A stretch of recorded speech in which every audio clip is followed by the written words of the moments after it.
Welcome back to another video. My name is Michael. I'm the founder of Buffalo Performance and Analysis, where we combine sports science, strength and conditioning, and sports performance to give coaches the tools necessary to build the next level of elite athletes. In this video, we're doing another article review titled Structural Measures as Predictors of Injury in Basketball Players.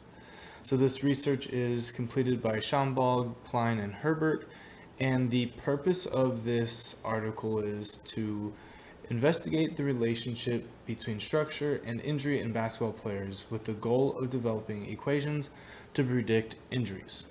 Now that's a direct quote from this article, and the way they structured this article, or the research, is fairly interesting. So they utilized a recreational basketball league, and they did research on those athletes, and then utilized that data and applied it to a Division III basketball team to see how well the data from the recreational league transferred to the D3 team. So what the researchers did is at the beginning of the basketball league for the recreational teams is they collected a bunch of data on them. That way they could see throughout the course of the season if there are any correlations between the data they collected and the likelihood of injury on the rec players. So some of the measures that they gathered was the bilateral weight, the quad girth, calf girth, the Q angle of the knee, which I'll explain here in a second.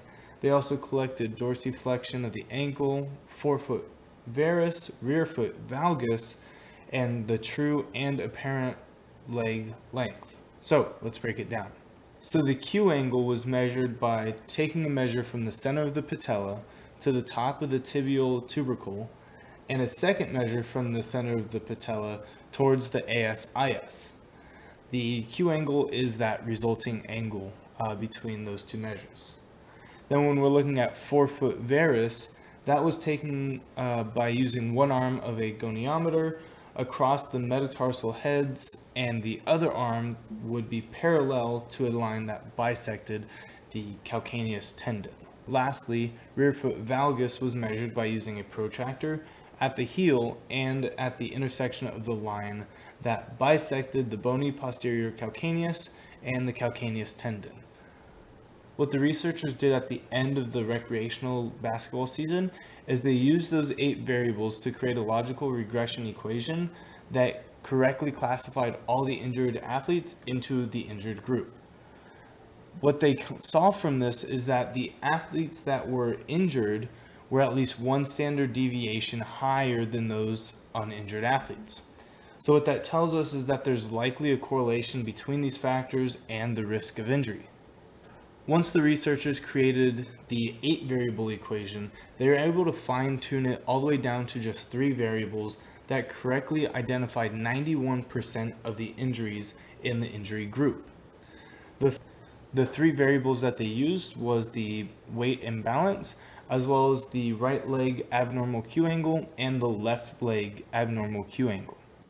Researchers then took that 3 variable equation that had a 91% success rate in the recreational league, and they applied it to a small D3 team.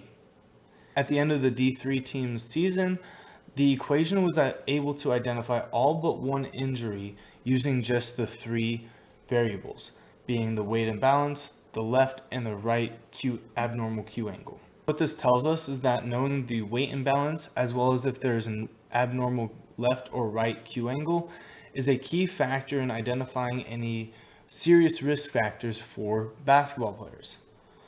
What we would like to do with this information moving forward is to have this static measure as a preseason profile, but then gather data throughout the season to determine whether or not there are in-season metrics that can alter the risk of the injury.